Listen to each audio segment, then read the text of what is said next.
And then I've heard that it's only 3 sections now, or maybe it's 3 instead of 4, and then it still has experimental. Is that right? That's a great question. And this is one of the most interesting and still unanswered questions around this. So it's not going to be 5 sections. It's only going to be 3 sections. And part of that is because they can't have a break when it's online because how do you go to the bathroom? They can't follow you into the bathroom. They can't control people the same way as they could at an in-person testing center. And then also a shorter duration reduces the potential risk of an internet outage or glitch. So they're trying to shorten it to make it more successful as well. Now, it'll be 3 sections: games, reasoning, reading comp, 1 of each. There will not be an experimental section at all for the online LSAT, and you'll be doing 1 logical reasoning, not 2.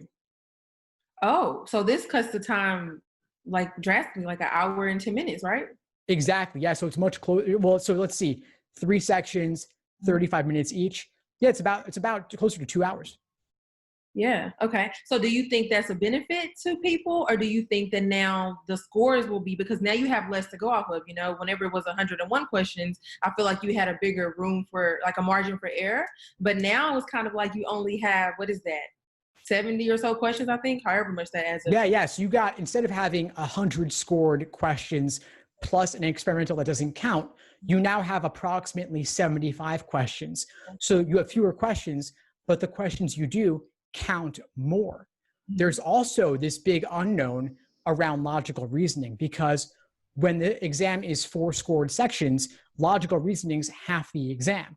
Now with 3 scored sections, logical reasoning is only a third of the questions you'll do, but we don't know whether they will weigh the logical reasoning questions more heavily to make up that proportion if they want to weigh it more heavily overall. And LSAC had a webinar today that was pre-scheduled, but of course, given the LSAT Flex announcement last night, people had tons of questions about this. And LSAC, for some reason, they were not answering that question, and everybody was asking it. And they're saying that they'll have more answers next week. I'm hoping they get back to folks sooner, though, because this May online LSAT is a month and a half away. People got to know. They've got to know how to prep. If logical reasoning is half your score, you might want to focus more on that than if it's only a third. Thanks for tuning into the show. Please subscribe if you haven't done so already to be notified of new episodes as I release them. And feel free to reach out if you need anything at all as you move forward with your prep. I'm happy to help however I can. In the meantime, I wish you all the best and take care.